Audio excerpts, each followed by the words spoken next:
get mine on. All right. Hi, guys. Emily and Dani, we're here with having words with each other. And we were just starting to converse a little bit. They were like, no, we have to stop and just do it all on the recording. So excuse my hair. I don't like my hair right now, but my days are turning into these funny things where it's like, if I try and do it the way I normally do, where I like get myself ready and pretty for shows and whatever, then like, I don't get exercise done. I don't get any. So it's just like, I feel you. You look adorable. Own it. Just own your adorable in a different hair way. A different hair way. Anyway, how are you? What's going on? I like your rose-colored glasses. Thank you. Them these days. Yeah, I was telling you, like, I went out into the world and that didn't go well for me. And then I was listening to David Icke, and then we hopped on and we're talking about your take on David Icke, which is... Yeah, so my whole thing, and this came up in the last show we did, and there's a few things that happened with the last show that I want to touch on. But I don't appreciate what Brian Rose is doing. I am 100% in agreement with him about we need absolute freedom of speech without censorship in order for any of us to have any kind of freedom. But this is a person who already has a big platform, already has a lot of resources and all of this kind of stuff, creating a spectacle, highlighting information that he knows creates division, that he knows is like controversial for a variety of reasons that, you know, are often used to make people who believe in alternative theories of reality look crazy. Which topics? The reptilian stuff, like the thing. I'm just saying that's what David. Whenever you say David Icke to somebody who has that's the go-to. So, but how do you feel Brian Rose is exploiting the reptilian piece? Because David hasn't talked about that in over a decade. No. He's exploiting the gut reaction that people have to David Icke, whether they love him or hate him. Right? Mm-hmm. He's doing things like doing countdowns in the message part of YouTube to when he's going to do his video, and let's see if they take it down. He's intentionally creating spectacles, right? David Icke is not presenting, in my opinion, any information that is new or controversial or anything that there aren't a lot of other people saying. And so this is just setting up the next level of the Joe Rogan podcast, the next level of bullshit. I hear what you're saying, and I understand because I have contraction around the glitz and the spectacle, and I see all those things. And also I wonder, like, hold on. Somebody's running a lawnmower outside. Now let me close my door. Hold on a second. Okay.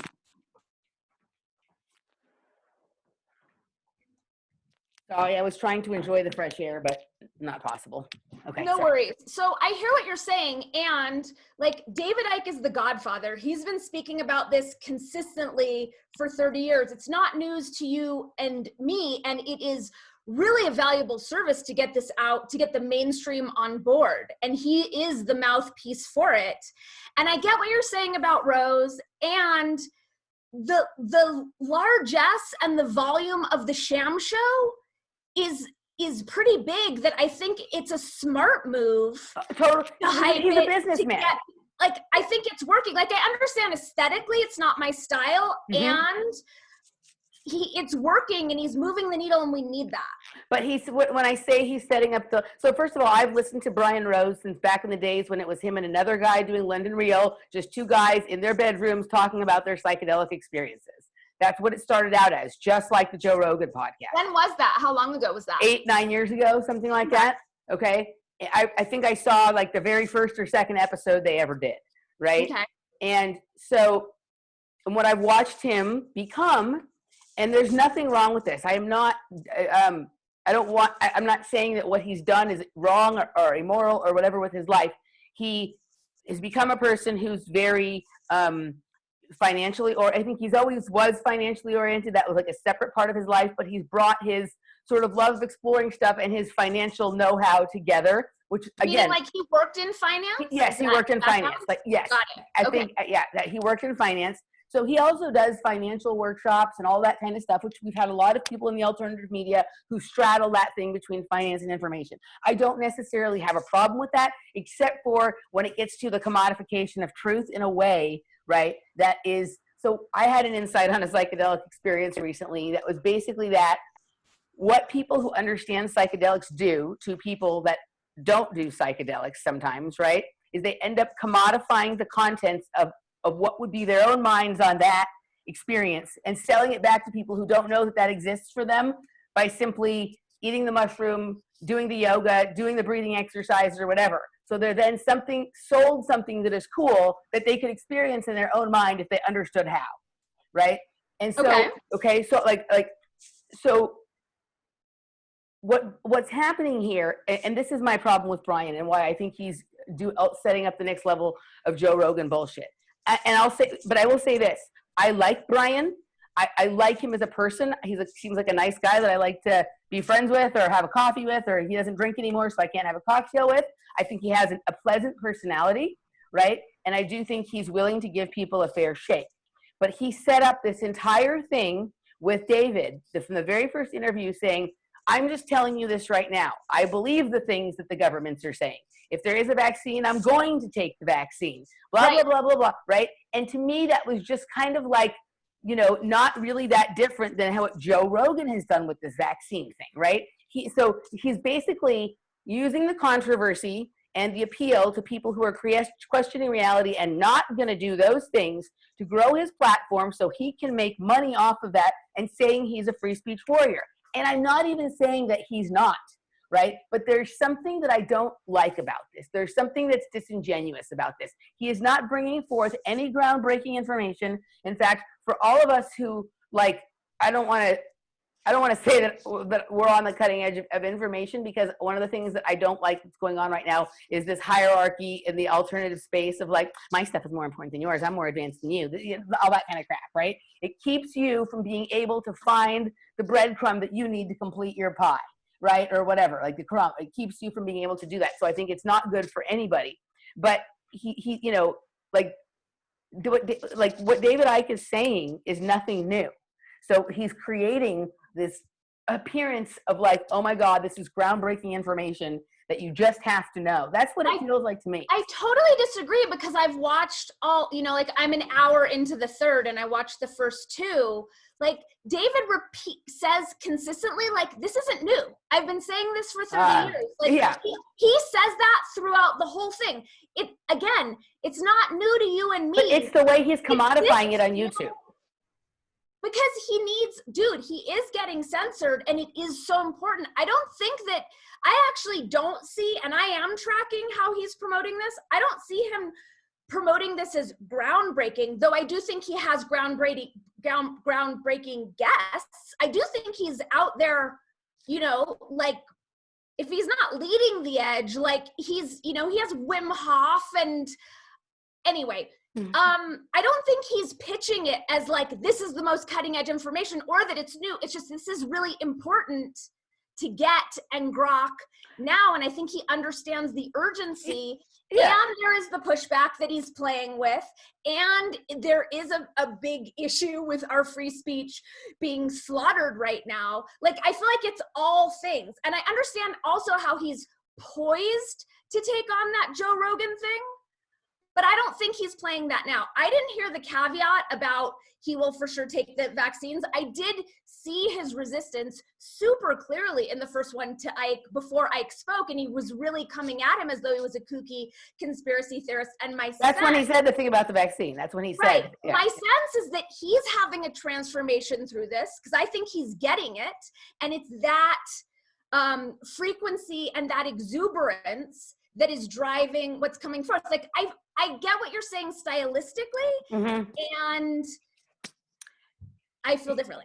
Yeah, and that's great. And that's part of why I love having these conversations with you. And for me, I guess part of it is, it's just when I saw the countdown clock on YouTube, basically daring them to censor him, I think business-wise, it's smart to do what he's doing, right? But I think that making truth a business is part of how we've gotten into some of this problem.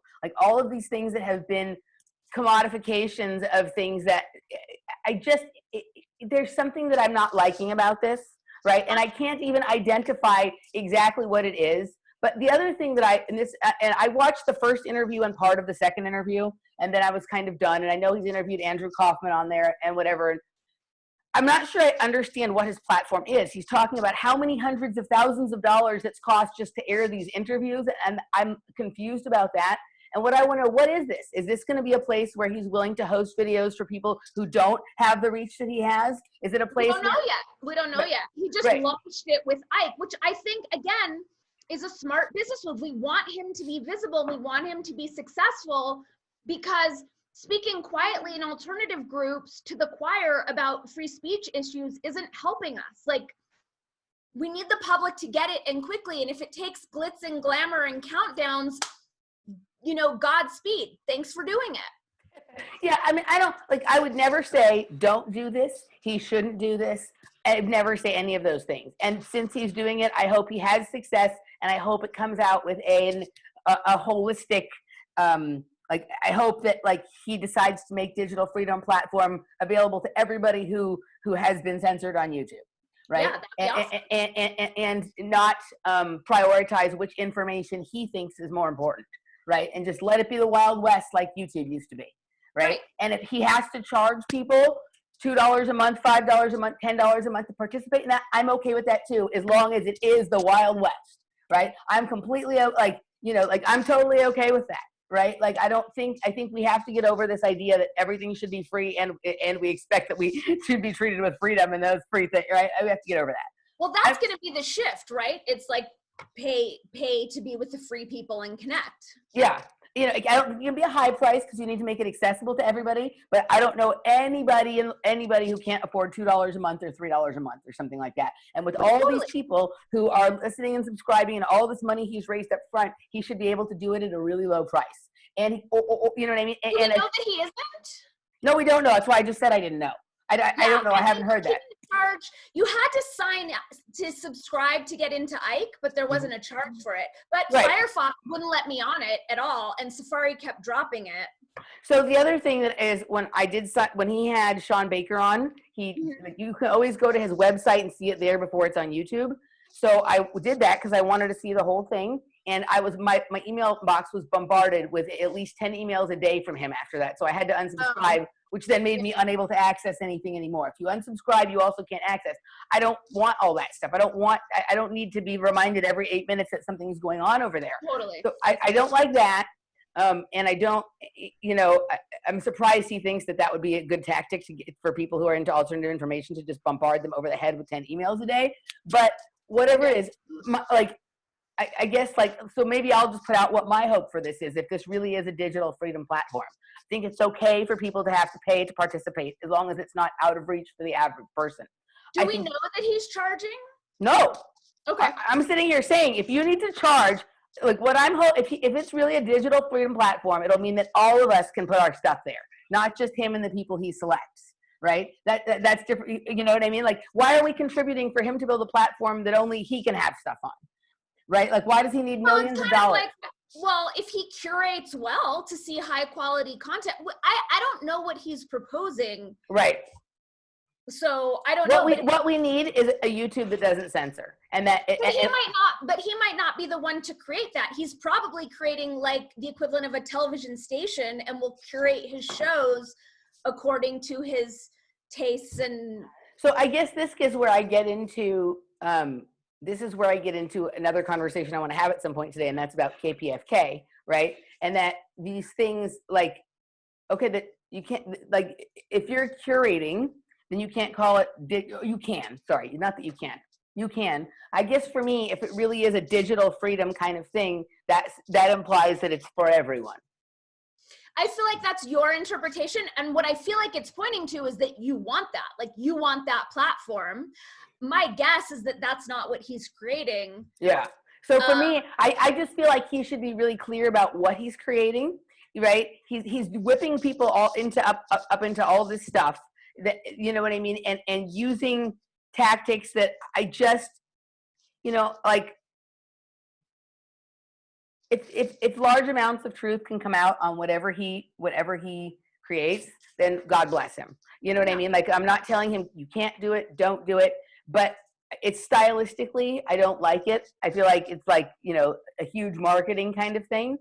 I understand as a financial person, you know, why that would be his way of doing stuff. But, you know, there's something about it that just, I have a lot of reservations about it. You know what I mean? I feel like a lot of it, well, my sense, and don't let me project this onto you, but like growing up in LA around all that like glitz and glamour and razzle dazzle, like it repels me. And I get that with him and the way he's going about that. And it feels fairly urgent that we get that people wake up to what is going on. So if that's what it takes to get a really large audience and go big, great. We need, you know, like I feel like the mission is wake as many people up as quickly as possible. And it feels like that's a smart way to do it. I agree. I mean, I largely agree with you. Like, you know, and it's also, I wish he were doing it with I'm not saying he shouldn't do it with David Icke, but that he was offering some others too, because David Icke is so easy for people to go, oh, that's the fucking crazy lizard guy, right? So this is just me wishing my stylistic things on people, right? Like, I don't have a problem with David Icke. I actually, just like on a certain level, I don't have a problem with Alex Jones. Like those people need to exist so people I interviewed him once for 3 hours. Like, he's the real deal. Like David? Yeah, I interviewed him in 2009. Yeah, so, no, I think he is. Yeah, I don't think David Icke is a creation. I think there's been certain things that have been attached to him conveniently and easily.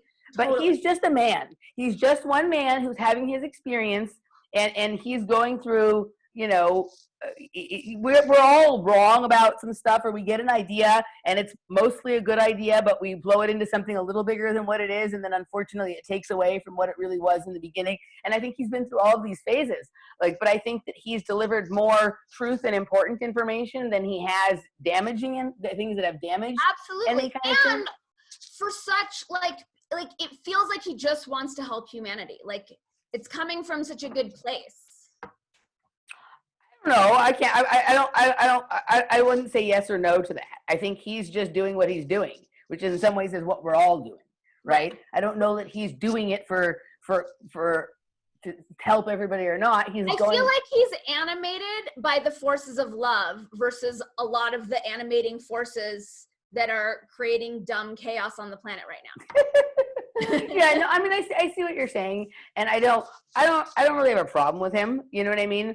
I just, you know, I guess it's not, Brian Rose is a free human being, and if this works for him and it creates beneficial information and whatever, then God bless you, more power to you. Like, I don't dislike you.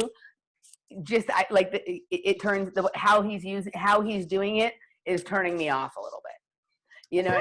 Yeah, it feels,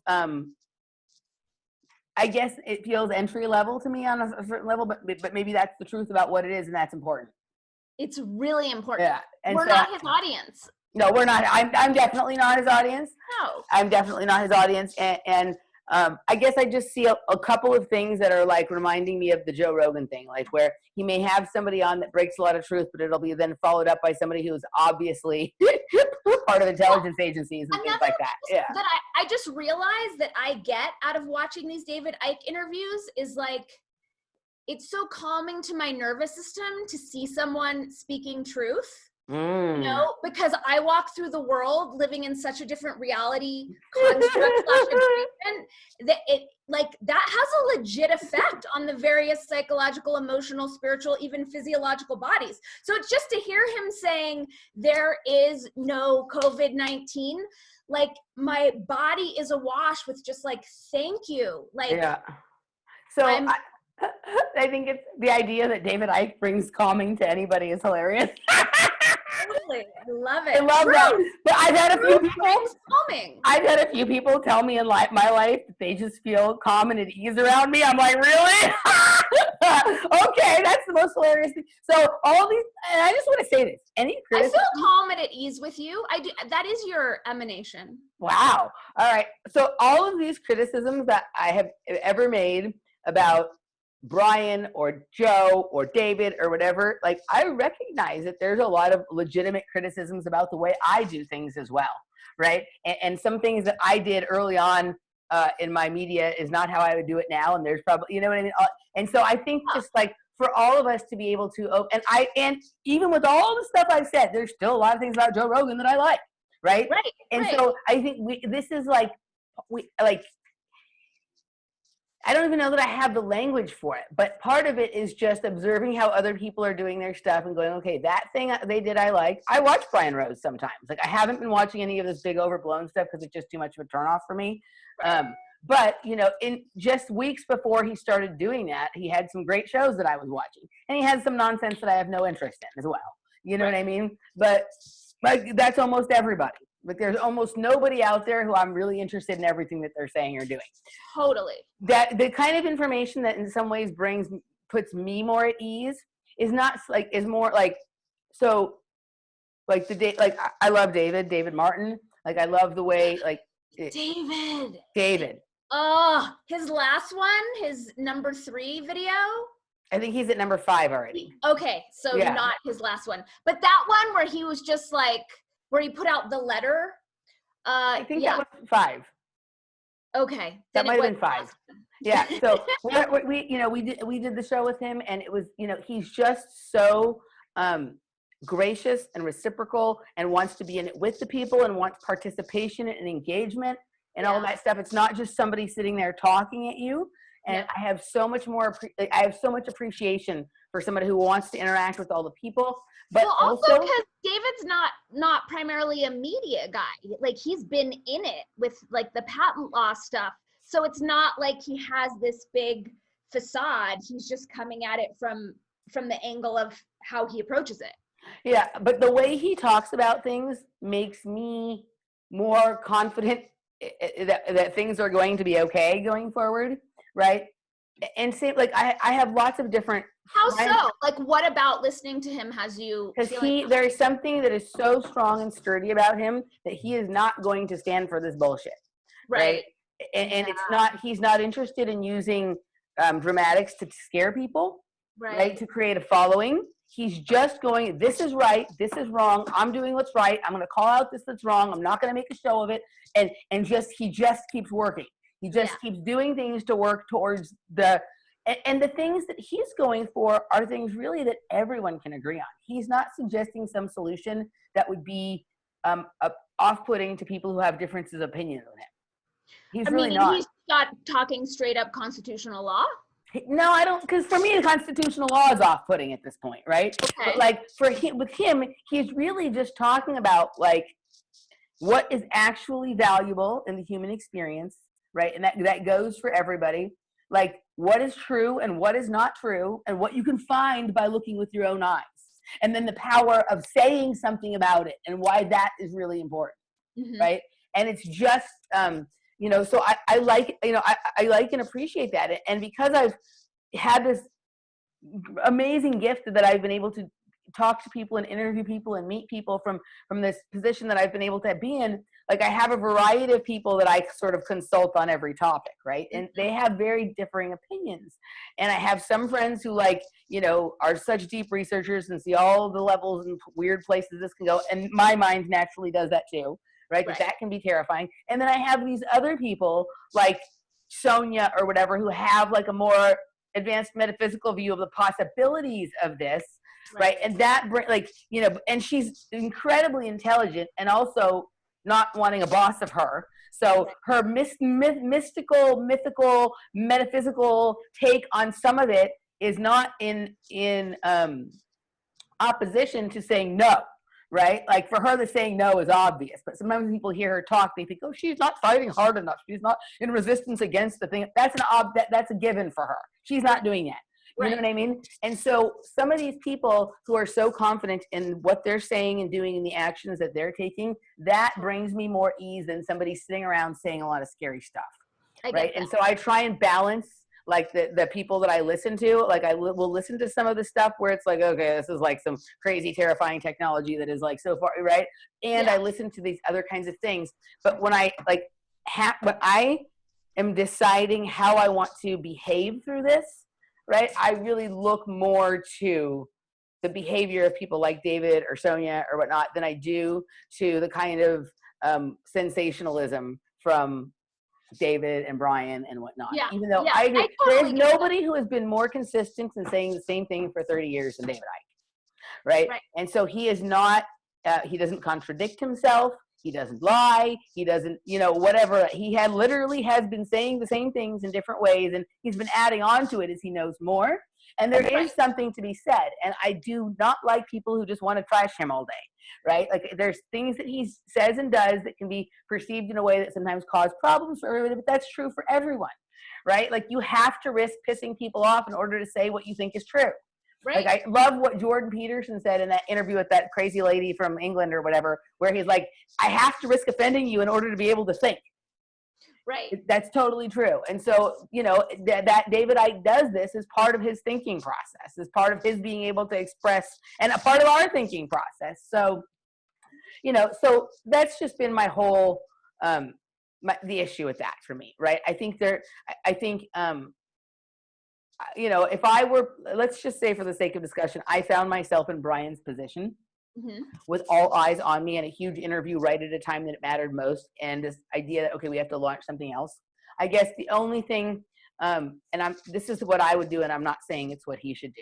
Like he should do what he's doing, he's doing what he thinks is going to work and be effective, is really just be really clear to people on what this digital freedom platform is and what it isn't. And so people can understand what they're adding energy to, right? Because there's a lot of energy. Yeah, that does make sense as far as inviting us to sign up for it. I didn't click through to see if he did have a description. And I hear what you're saying. I look forward to learning about what it is and what he's creating and what the parameters are. Yeah, I mean, even though I disagree with some of the way he does things, if he created a platform that was open to everybody, even if it was for a small fee, right, and absolutely guaranteed absolute freedom of speech as long as it wasn't threatening violence or harm or whatever, and it's the standard stuff, constitutional stuff, right? You can't yell fire in a crowded theater, and you can't, be designing murder plans, right? Whatever. That really offered that to everybody. End of story. No questions asked. No matter how distasteful we think your material is, like that would be something I would be willing to support, even though I don't love the optics of how he does things. Because I think that's the most important thing, is that there be, at this point, obviously, this is the way we're going to be communicating largely going forward. So there does need to be a digital town square that has absolute freedom. That's it. I agree that we need a digital town square. I don't agree that it's Brian Rose's responsibility. No, it would be cool if he did. And it's not his. That's all I'm saying, is that I'd be willing to support that. It's not his responsibility. It's no one's responsibility. Does that exist? Like I heard that, was it David or Andrew Kaufman being messed with on BitChute even? Have you heard about this? I no. I mean, I don't pay enough close attention to all those little ins and outs of stuff. I used to pay much more attention to that. It is no individual's responsibility to create a digital town square. That, it's no one's. And Brian Rose's only responsibility is to do the things that he thinks is right and take care of himself and his life in the way that works for him, right? Yeah. And to do it without harming other people. Right. Yeah. That's all. That's still. Is there anything even close to a freedom digital town square? Like people are talking about mines. I don't know, because so far there hasn't popped up anything that I feel like it's worth investing my time in yet. Right. Like, and so even though YouTube has got all sorts of issues and problems, for right now, it seems to be okay for it's not stopping me from saying the things that I want to say. And most of the things I want to say, I don't even want to say on recordings at all anyway. We're saying those behind privacy walls, and we're not recording them at this point, just because I don't think we have to have everything on recording. People used to have these conversations in the back rooms of bars. Right, and whatnot, and I'm leaning more towards that. So I think there needs to be more backroom conversation, and there should be a digital town square and a real town square. But it's not Brian Rose's. He's a businessman who happens to be interested in information. And do you have these same expectations of Dave Rubin when he started his thing? Because for me, it just feels like another iteration of that. I don't think so. There's something Dave Rubin does a lot of things that I find annoying, but I don't think he made such a spectacle in quite the same way that Brian had. And Dave is not dealing with information that's as close to my heart as some of this other stuff is. Dave is really just talking about politics. He's not talking about the conspiracy or the or anything like that, right? So No one You in know, the IPW. David's always been a news guy and a politics guy, Yeah. right? Brian was a, you know, wild experience kind of guy, understanding what's going on in the world, reality kind of guy, right? Like from a psychedelic sense and from a metaphysical sense and all of this kind of thing. So I think of them differently. And so you just like, I guess I'm coming at Brian from a more psychedelic space, where it's like I'm coming, when I think of Dave Rubin, I think of like the news. Yeah. Yeah. So, Gotcha. but I appreciate both of them, and both of them can totally can and should be doing exactly what they're doing, if that's what, you know what I mean. So, but that's just to me why I'm not paying attention to it. At a certain point, it turned me off. It started to, you know. I get it. Yeah. I get it. Mm-hmm. So that's that. All right. So I took a look at the. You said something was going on with Dr. Shiva and RFK, and then you said, I went last night and I looked because you said you were going to send me something on Instagram, and I don't think you ever did, but I just did some of my own little research, and you know, you and I had gotten into a little back and forth about my dislike of Dr. Shiva, and my assessment of Dr. Shiva had been that he was annoying and a Trump worshiper, right? And I just didn't like him. That doesn't mean that he didn't say some things that were true. He says some things that are true. But when I went and looked at this nonsense, this back and forth, and what the behavior, I'd never heard of Dr. Shiva until the COVID-19 shit. But when I went back and tracked all this shit last night, I'm like, my assessment was totally right. This guy is a tool. Like, this guy has no, this is a guy who's figured out how to weaponize truth. Or I don't think he's actually doing a very good job of it, but that's what he's trying to do. For whatever RFK's shortcomings are, and I'm sure he has many, as do I, as do you, as do we all, this does seem to be something that he sincerely cares about and is part of how he lives all of his life. Totally. And whatever he comes from a lineage that is deeply entrenched in the Democratic Party. So for anybody to expect that to shift just because he has one issue where he happens to think they're wrong is probably not reasonable, although the situation we're in right now could be the thing that makes him become apolitical in terms of parties, right? But all those people who are like, that Dr. Shiva has attacked are people who also have shortcomings, but are out there doing a lot of good, helpful work. I don't see Dr. Shiva as having done anything to help. So I feel like everything you're saying is correct, but all the people who are like, he's a disinformation agent or he's a shill, I just think he has like unintegrated personality issues that has him attacking people for like these lapses of his perceived notion of integrity and like how one is to live that. So I feel like, and I also think the timing is just crazy. Like in the middle of this, these titans of the vaccine movement, because I have been following Shiva for years, and he is, you know, hasn't been vocal as long as RFK, which feels completely, I mean, his work has been such a help to the pro-choice movement and illuminating the downsides of vaccines. It's just like, the timing is comic. It's like it's like cinematic gold for the giant sham show. And I think it's an unfortunate like personality defect. I think he has a narcissistic personality disorder for sure. Yes, yes. But it doesn't look to me like he's anti-vaccine. It looks to me like he thinks that there's nonsense going on with COVID-19. And that's he's been speaking anti-vax for a long time, and also deep state. Like he speaks to a lot of me. So do you know who he reminds me of? He reminds me of Robert David Steele. Okay. In terms of like, he'll pick up, he pulls at some truth threads, but he does it in this way that he has people he obviously wants to like discount and dislike and whatever. That's the bummer. And everything is self-referential back to how smart he is and how good he is and all that kind of stuff. It's the same shit Robert David Steele does. And these people are, whether they're being paid or not, acting as deep state agents because of their behavior. That's what's so crazy about it. Like the harm that it's doing, humans are like every day I'm just shocked by human unconsciousness and woundedness and how it is shaping this whole Michigan. Yeah, so like whether or not he's receiving a paycheck for what he's doing or not, he's working for nonsense. I think he's just blinded by his own nonsense and getting in the way. Well, getting in the way, being right, having everyone look at him, all that kind of stuff. But, you know, to me, there's no, the things he cares about supposedly are not coherent. There's no coherence between the things that he says are important and that he cares about and whatever, and his behavior.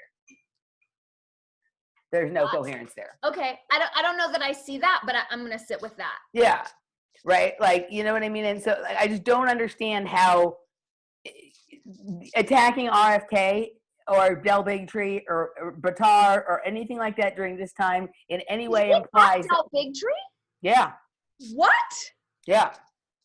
So in that latest article from RFK where he goes and says, like, he responded, he's like, I have resisted doing this for months, but at this point he has attacked all the people who are doing the most important work, so I have to say something out of defense for them. Right. And yeah, he's gone after Buttar, he's gone after Bigtree, he's gone after, like, although I have heard stories of Buttar, like Richie from Boston is really convinced that Buttar is controlled opposition. He does speak to the virus as though it's real consistently, amidst all his other truths, you know, like UN agenda reveals. Right. So I've listened to a little bit of Buttar. I can't make an assessment. The things that I've seen, like you know, I feel like he doesn't have. It's not perfect. He's not. It's right. It's right that he's not perfect. Right. But I'm not the person to describe what would be perfect or whatever. Like there's missing things and whatever. Richie from Boston has also said stuff about Dr. Shiva. I have issues with Richie from Boston. I don't like the fear porn. Like, I don't like all the yelling at everybody that, you know, like I just don't, like, he's presented a lot of true things, and he's obviously very committed and passionate about what he does. You know, we were trying to years ago, we tried to have a conversation with him, and you know, he just ignored us, like we weren't Christian enough, or if we just were, you know, we believe too many things he doesn't, or whatever. But whatever it is that happens in this kind of space, but just the constant, like, fear porn about there are army tanks and and this, and it's not helpful. Like, it's keeping people in panic, and that's not even to say that there's never that what he's saying is untrue. But for somebody who's been around as long as he has never, like, it's the yelling at people and the scaring people is not, like, it's not helpful. Yeah. In my opinion, people love him. He has a huge following. I also know that people like that dopamine hit of being scared. They love it's fear porn. They love it. Right. And I don't think that he's doing it to make money. I don't think that he's doing it. I don't think that he's a liar. I don't think any of those things. But I just, you know, like, it doesn't. I think some of the things he does end up, like, keeping people stuck longer than they need to be. I get it. So I don't necessarily look to him for his assessments on who's right and who's wrong, like, you know, or whatever. So I don't think there's anyone who's out there who's a star of this alternative health movement that I'm completely 100% in line with on any one thing. But so I have to look at is the person lying? If I don't think they're lying, okay, then I can pay attention to what they're doing. They're working. Are they making shit up? Are they attacking people? If they're doing that, then I don't like that. They can be wrong. Oh, sorry, go ahead. They can be wrong about some stuff, and they can have some things that I disagree with. But, like, when I look at, I can't speak for Buttar yet. He's only come into my awareness in the last couple of, like, 5 or 6 weeks, maybe. And I've watched a few videos. I've watched enough from Del Bigtree to know that, like, although I think his style of speaking is a little difficult to listen to for too long. Like, he's completely passionate, and all of his actions are in a direction that is coherent. They're moving in. And also, well, just like Del Bigtree, like the amount of information that he curates. Totally. Like, totally. I completely trust him. Yeah. But I will say, and same, like, Buttar's been on my radar for like 2 months now. Yeah. I have watched a bunch of videos. It did ring true when he mentioned that both Buttar and Shiva keep talking about the virus is real, because when I listen to Shiva and Buttar do that, I'm like, what is that about? So again, I don't know if they're being paid or where that is, because there's so many crazy balls in the air. But when he threw out that questioning, it resonated as true for me. That was so. I think it's just kind of like, I mean, I guess I watched the Buttar video last night, and I didn't get the sense that he was thinking the virus is quote unquote real. I mean, on a certain level, and this is where I appreciate David Martin. On a certain level, the same level as the seasonal flu, the virus is real. But it's SARS coronavirus too. But they're calling everything that happens during this period of time COVID-19, right? Correct. So his whole thing about the branding. There is no COVID-19. There's no COVID. That has not That's been a brand. Right. So all there is a same flu virus that's been around for at least 17 years that we're aware of, right? That's it. That's it. And it, to this point, hasn't been any more than what a bad year with the flu would be.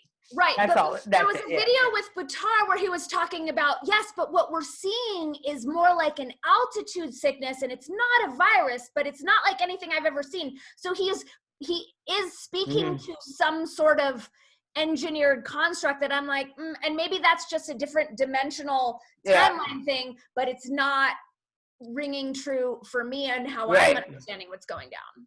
Yeah. So I think there's a lot of things happening at once here. Right. So like I had this terrible thing back in November. I was sick for 6 weeks. Right. Right. And it was a respiratory thing. It was more like nasal than it was coughing, but it was like something I had never had. We were literally joking that there were aliens coming out, because there was just these huge snot entities that looked like the vampire squid that Matt Taibbi talks about, that was like sucking all the finances out of the people, right? Like it was just crazy to watch this shit come out of you.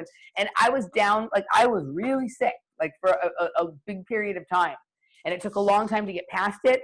And so like I've had to call wonder, okay, maybe I had that, right? And sometimes these things mutate in terms of how they affect people over time a little bit. But during this period of time when people have whatever the fuck this is, I've had days where I feel fuzzy in the head or dizzy. So there is something going on, possibly energetically, right? It could be whether it's created from, Wi-Fi soup or 5G or whatever, or it could even be the Earth's magnetosphere. We're going through something. There is something that is creating this thing that feels like an altitude sickness or a vertigo or whatever.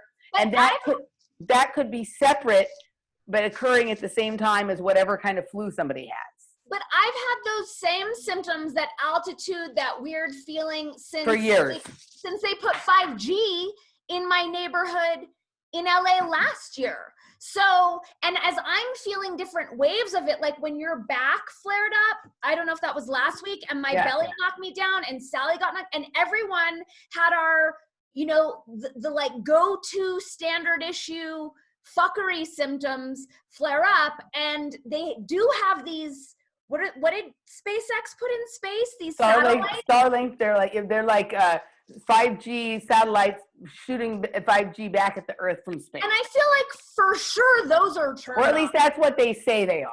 That's what they say they are. But so my feeling is that it's some like extra magnetic force that's doing it, and they're, like Ike says, like creating this story to have something to pin it on once 5G is deployed more and more and more, and more people are exhibiting these symptoms. I think it could have to do with certain kinds of cell phone technologies that are being introduced for tracking. It could have to do with the fact that there was a comet or an asteroid that was coming by close, and that changes I have a friend who tracks looks at the stuff that watches the Earth's magnetosphere and the energy field around the Earth, and there's weird shit, right? There's weird shit. The Schumann resonance has changed, right? So the Schumann resonance is different than it used to be. So I think all of these things are happening simultaneously, and people are calling like 2,700 different things COVID-19. Right? Exactly. Like the memes are hilarious about like a ferry sunk off of the coast of Catalina and all 200 people died of COVID-19, right? Like it's just, But that's what's going on. So I don't think there's anybody out there who has it all right? So at this point, we are having to look at like the character and the behavior of people to decide whether these are reliable information sources. And that doesn't mean that there aren't true things that they've said. Right? But that's the biggest thing, is how so much truth is being discounted because some will pinpoint one error or pin it on a character flaw or a political affiliation, and then all the truths are just completely swept into the gutter. Yeah, I say this, I've said this before, and I'll say this again, like, when you're like deeply looking for truth, right, you have to be willing to accept an important piece of truthful information regardless of where it comes from, right? Exactly. Because I will say this, like, there is this person that popped up in about 2011 or 2012 that it wasn't misinformation, it wasn't disinformation, it was non-information, it was nonsense. Nonsense. Like, but people, like, you know, got trapped into listening to this circular bullshit and nonsense that this person was perpetuating. And there was something oddly fascinating about it, right? But two things, whether that was the intent, two things were in, this person said two things that I remembered and that have proven to be really important pieces of truth. And that was that it was in regards to the metaphysical contract that you make when you get a cell phone, right? When you get a cell phone and you sign your cell contract, you are basically agreeing to have your cells owned, damaged and owned and whatever by this technology, right? Because nobody, remember when you got your first cell phone and there was like a 40-page agreement when you were in the cell phone thing and nobody read it? Yeah. And even if you read it, you didn't understand those words at that time because we weren't familiar with that technology. So this person talked about that. This was a long time ago. And this person was the first person to direct my attention to this thing where, like, there's all these people alive now that look like people in the past, and it's entirely possible that there are people who have figured out how to direct their reincarnations.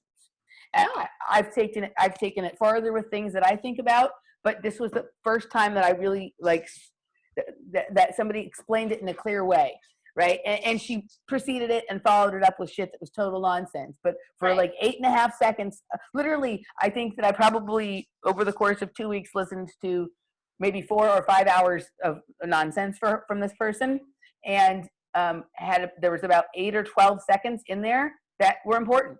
And so, and I would be lying if I said that I didn't get those ideas from this person, right? And so I can't even remember the person's name at this point. But, you know, so I've had, you know, like, it's kind of like when you go to a record store, like, okay, so like some of the best DJs or curators of music, right? Like, we all have our stores we like to go to because they have everything we like. But the people who are really good at finding just the right record will go to the place that has like the most amount of bullshit, right? Tons and tons and hundreds of thousands of records that haven't been sorted through or curated at all. And they will dig and dig and dig and find the thing that will allow them to drop that 10-second little riff that will make the set magical. And you'll be talking about that for the next 20 years. 100%. So you have to be able to look through every crate. You have to be willing to look through every crate of records. Yeah. Yeah, you have to hunt through shit for the truth. Yeah, and oftentimes, and everyone has to take on that responsibility now. If they want to consider themselves informed. Like, if they don't want to do all that work, that's fine. Then I don't want them having opinions or directing how reality configures. Right. Well, I mean, they can have opinions and whatnot, but it's just kind of like, that's the whole, to get a holistic understanding of reality, you have to be willing to look at all the records, not just the ones that already sound like music you know you like. Right. And that have been already curated, and that like some directed towards you. Authority has said, these are the ones worth listening to. Yeah. That doesn't apply anymore. Yeah. So it's just, and I understand not everyone has the patience to do that.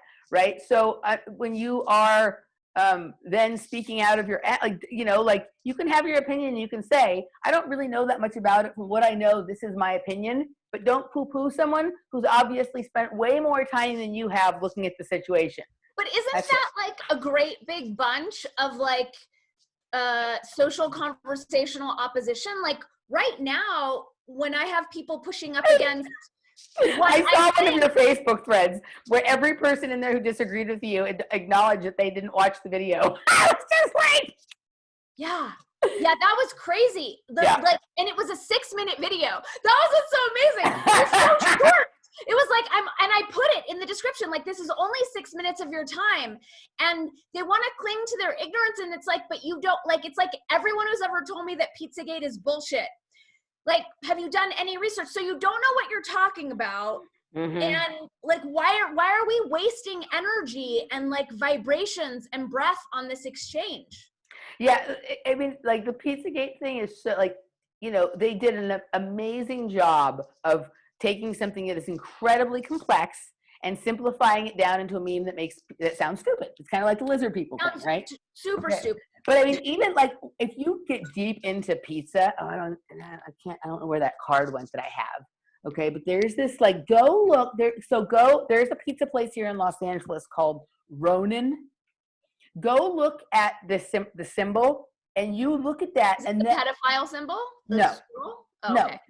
Every time somebody engages in the act of pizza eating, there is a metaphysical ritual going on. All the Platonic solids are all involved, and you are squaring the circle, right? You get a triangular piece of pizza that is cut from a circle that comes in a square box, right? So energetically, this is probably part of why pizza is so popular, even though it tastes really delicious or something like that. There's something about these geometric shapes that resonates with the oldest parts of our being and our DNA, and that understands what's happening here on a like geometric level, right? Go look at this symbol and the colors. Like, I'll see if I have the business card.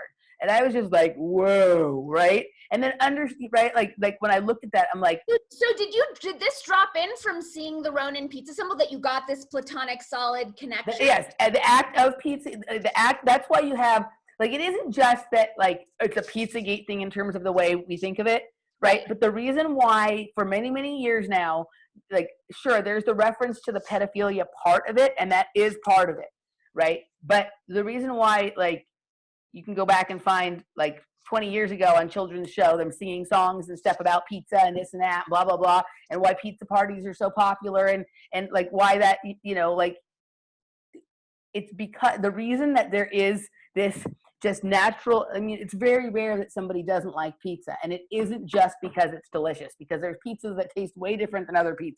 Yep. There's something about that, just like the primary colors, right? Red, yellow, and blue, right? And all the things you can do with them, right? When you're presented with the circle, the square, and the triangle, right? And then there's pepperonis that are circular on it. There are olives, right? Like, this speaks to something very basic and primal in human beings, right? And so there's so many layers coded in here. There's like, and all the other stuff that's on top of it that we know. But the reason this was such a powerful and polarizing topic is because of that. Everything that's powerful and polarizing includes these kinds of symbols, right? But let me see if I can pull up that. I want to see that, and I'm fascinated by this theory of yours. It so resonates, and I also think we can't discount the propaganda, because I remember like 3 years ago when there was all the denial around it, and we were waiting for the mainstream to pick it up, and then I was listening to NPR because I used to tap in, you know, like every couple months, like, let me see what they're doing. And usually it's like 30 seconds before I want to vomit and turn it off. But like, it was the repetition of like, there is no evidence, there is no evidence, there is no evidence. Right. And when I would get that from people who didn't know what they were talking about, and I was like, there's a ton of evidence. You could just put it into the internet. And it was like, no, there isn't. Okay, so this here. Right? Oh, whoa, this is a pizza place? Yeah, it's delicious. It's wonderful, right? So, but like, I can feel it right now. Like, there's like a vibration that comes off of that. And so then it'll take you into the weird way that my mind works, right? So your mind is freaking stunning. I'm blown away by this right now. I'm just like, oh my God, I want to make out with your brilliant brain. So Ronin is a pizza place that was opened by some people who had been involved in a restaurant that closed recently in Los Angeles that was called Soto, S-O-T-T-O, right? And I would go to Soto sometimes after the UCLA gymnastics meet. So you'll see how this all ties in with the pedophilia stuff, right? Okay. And Soto was a restaurant. It was on Olympic, sort of in West Los Angeles. Okay. So It was a basement restaurant, right? That had some interesting rooms in it. One of the things that has been talked about with all the Pizzagate stuff is that these things happen in the basement, right? There's a lot of restaurants in Los Angeles that have basements as well, right? So I was with a friend in Los Feliz one time. We were at a bar, like a bar there, and we had been to this. It was we got this weird feeling there, right? Like something, this was like a pedophilia kind of place. There was all this weird stuff there. We went to a different bar across the street, and we're sitting there, and we start looking up that restaurant in association with pedophilia or Pizzagate. And it leads us to all this information about things on that same street, which is Hyperion in Los Feliz, right? And it started talking about Casita del Campos, which is a Mexican restaurant that also has a basement that like has drag shows and all this other. It's a very, it's in the very gay neighborhood, right? Right. Okay. Do you want to remote control my screen? Is that what's happening? No, I just want to go back to looking at your face instead of the menu. Oh, okay, okay. I got you. I'll do it. Okay, so we may come back and look at something else here in a second, though. Okay, so Casita del Campo came up, right? But in these articles, so in this cross-reference, and this was a couple of years ago. This was when the Pizzagate thing was hot and heavy happening.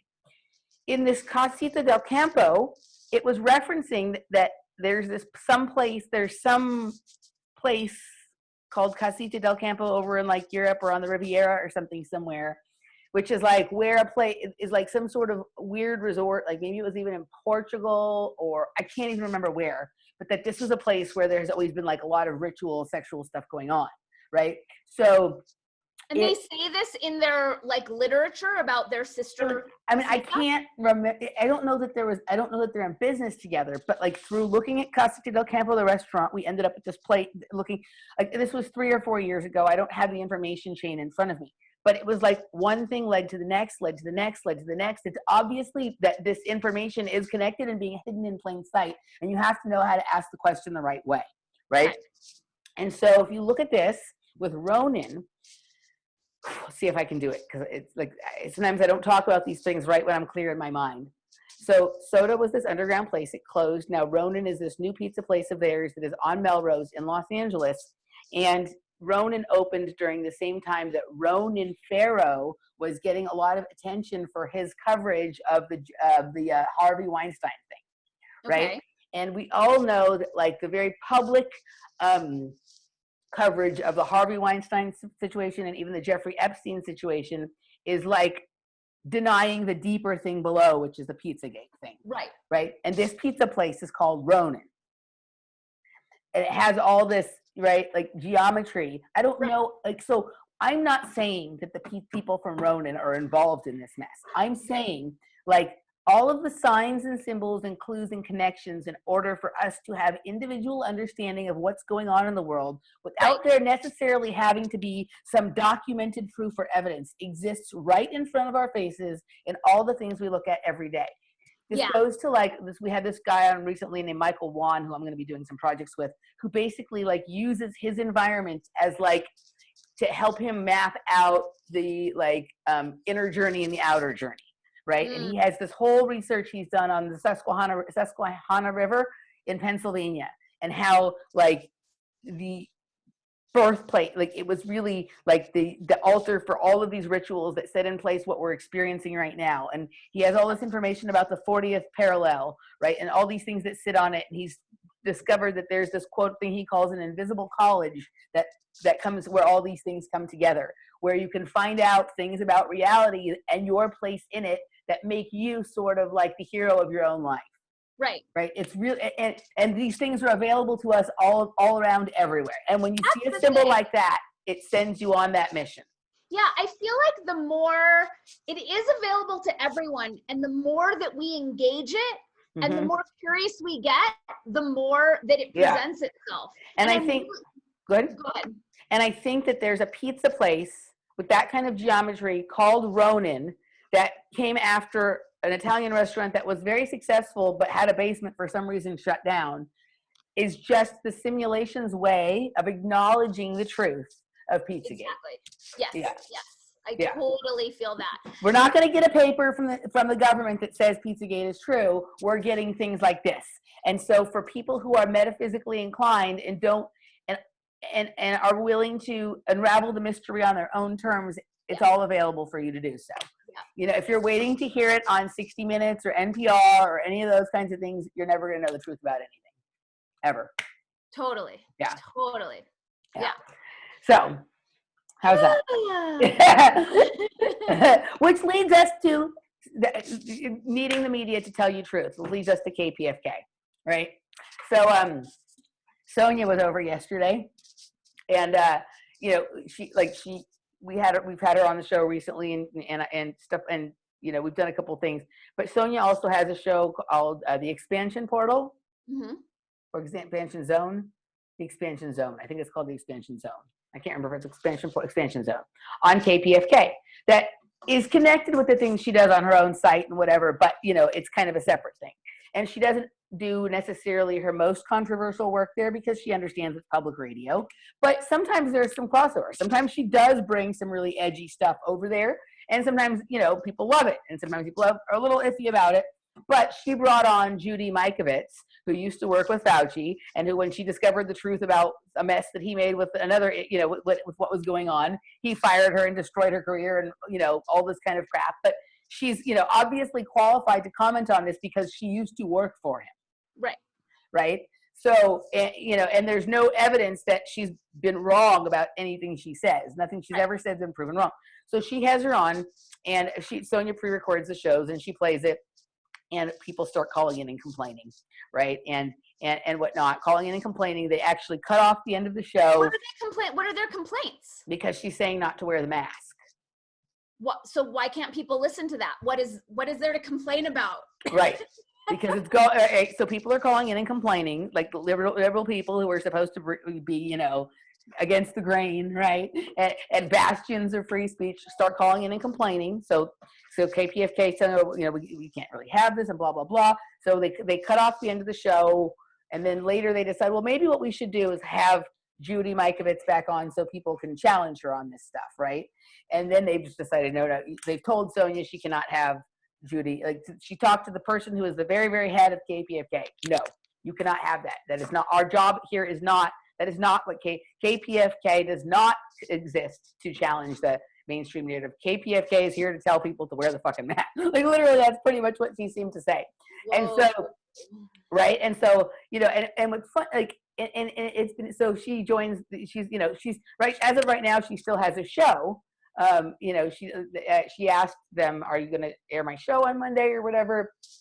And, you know, they said, oh, we might want to air something that challenges, that goes against what Dr. Mikovits said. But right now, Sonia still has her show. But, you know, she's treading very close to where, where you and Cynthia McKinney have been before, right? I was telling Sonia, about how you got fired for suggesting you have a segment on good news. 60 seconds of good news was not in alignment with KPFK's right mission. So they, you know, like, and it's, I guess in some of the, Sonia doesn't care. Like, Sonia is going to do whatever Sonia wants to do, and you know, like, she's not. This doesn't anger her in any way, but it's interesting because she just goes along doing what she wants to do. And her take on some of this has been before, like, oh, well, a lot of these people who do these things, they go on and, like, they're, you know, they set themselves up for that situation, right, on a certain level where, like, they thought that might happen and then it happened. Sonia does not do that at all. Sonia doesn't care. Sonia's just doing whatever she wants to do. And the same thing happened to her, right? And then she was like, yeah, on a certain level, she was kind of surprised. And I was like, dude, I told you, right? But she does not care. She's not willing to alter her material at all. You know what I mean? She's like, but I'm never going to go on there and say that this is a place that believes in free speech again. Like, I might say, if I still have my show, I'm going to continue doing it because I love doing my show. But I'm not going to say, you know, they use her a lot for fundraising because people like her because she's pleasant. Yeah. You know what I mean? She doesn't do, like, have that weird voice that all the other people on NPR and KPFK and stuff has. She's like a real person. And people like her, and she's fun and whatever. And so she does a lot of stuff for them for fundraising. But she's like, I can't say that anymore. So I was trying to help. I was like, well, maybe you can just say they offer interesting content or whatever, right? But like, interesting. But this is the whole thing, is like, there are people out there that think that if there is truth, that they will hear it on KPFK, and that KPFK is telling you the truth that the more mainstream places don't, when literally the person who's the head of KPFK just basically acknowledged that they're just there to endorse, back up the mainstream narrative. The Trump, Fauci, it's a right-left thing. It's not partisan. It's just the systemic bullshit, right? It's just to make it seem crunchy, right? Just to make it seem like, you know, it's a low fund operation that just is, you know, with your donations. KPFK has been funded by intelligence agencies since its inception. Mae Brussel, so the same experience that you had, that Cynthia had, that Sonia's having, Mae Brussel had in the 70s, and she's saying the same thing that you discovered, that Cynthia discovered, that Sonia discovered, but somehow KPFK continues to hide under this idea that they are a bastion of free speech and questioning authority. Of course. I mean, it's just like the next level of NPR, and people still clinging to that. Like, so many binkies need to be taken away quickly. The binky pullers. So, and this go like, I'm one of the things that's been hard through all of this, like all the other situations, but in this situation particularly, has been watching like all of my various communities, just like, you know, like the underground dance music thing. They're all doing this, like, you know, stay home, stay home. They have like COVID-19 techno clubs and shit like that. And these are people who they don't want to be told like that they can't have a party all night long in the middle of the night, right? But they're completely willing to be home now. It's okay. We're like, they're not questioning authority at all. They're willing to go along with the thing. They believe in things that are far, you know, like nonsense kind of stuff, but they're just going along with the program.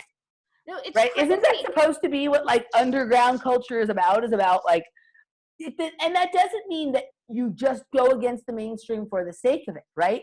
But like, fucking like, if any person who does a half a day's research on this or more will understand that there's really actually only a half an hour.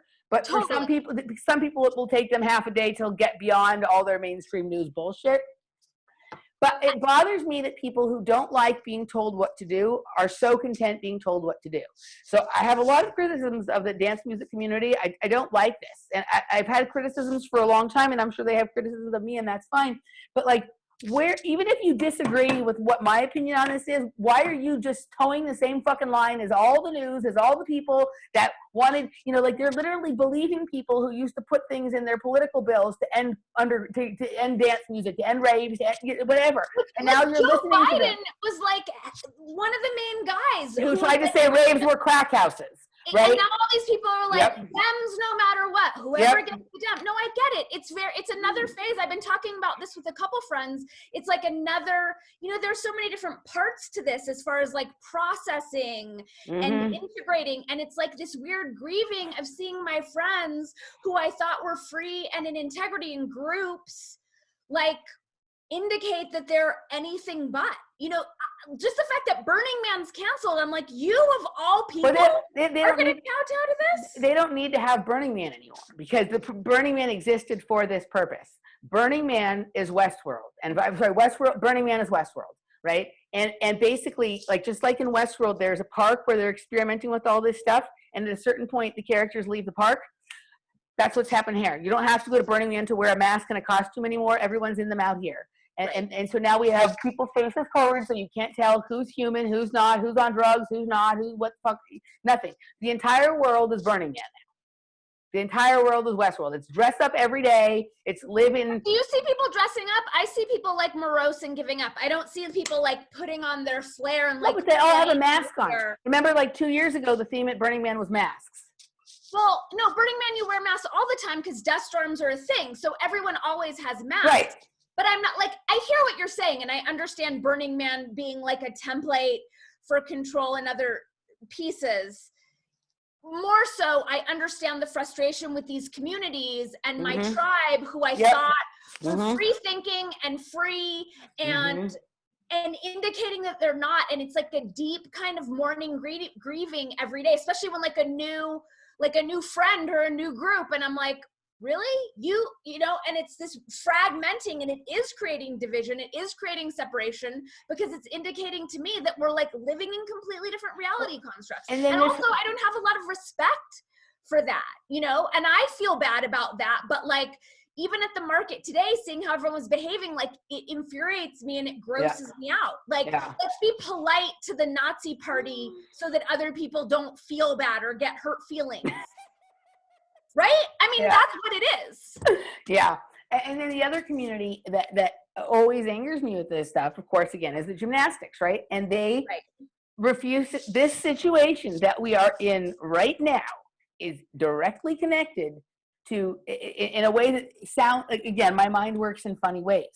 They can't figure out why not enough has been done about the pedophile gymnastics situation, right? They're still thinking that if we just vote hard enough, we contact our representatives enough, blah, blah, blah, blah, blah, right? That there needs to be government, like they're not getting, they won't listen to anything that I or other people like myself have had to say about this is just a microcosm of a systemic issue, and that USA Gymnastics is an experimental lab that for like what goes on in the universe, the government, right? The United States government, that the two things, like they're connected in a way that like you're never going to, like, because you refuse to investigate the reality of Pizzagate, you cannot understand why your sport continues to suffer from people not doing enough to stop something that's wrong.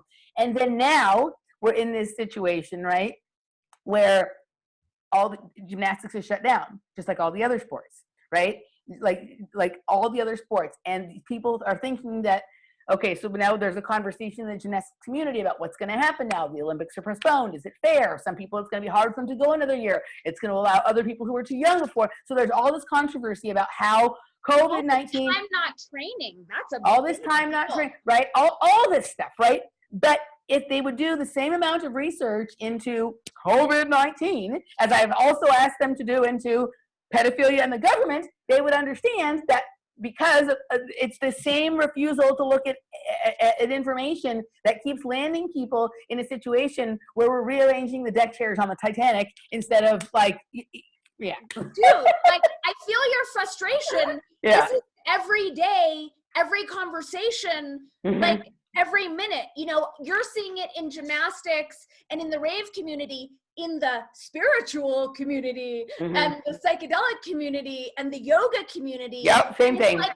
and we do all the curating, right? We have all this research, and we're like, here, guys, just look at this, and you'll get it. Like, this will make sense.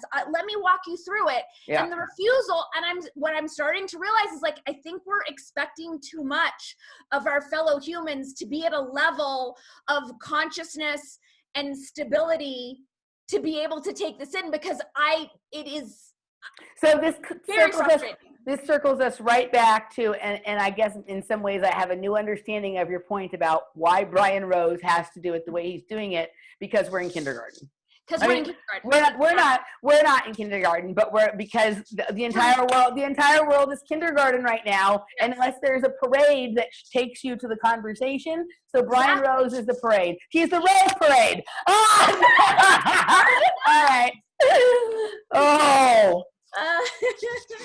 Yeah, that's exactly it, though. Full circle. All right. So, is there anything else that you want to address before we wrap this one up? I love that I got on this thinking we had nothing to talk about, and I feel like we pulled a few things out.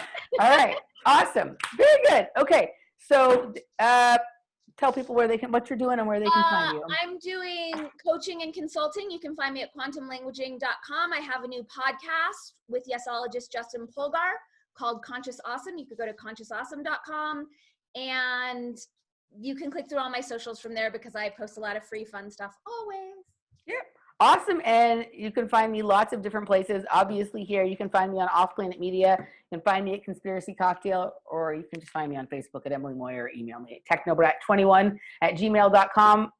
I'm happy to help you use this time to get get healthy and find some joy in this insane world. So, all right, we will see you guys next time. Take care. Bye. All right.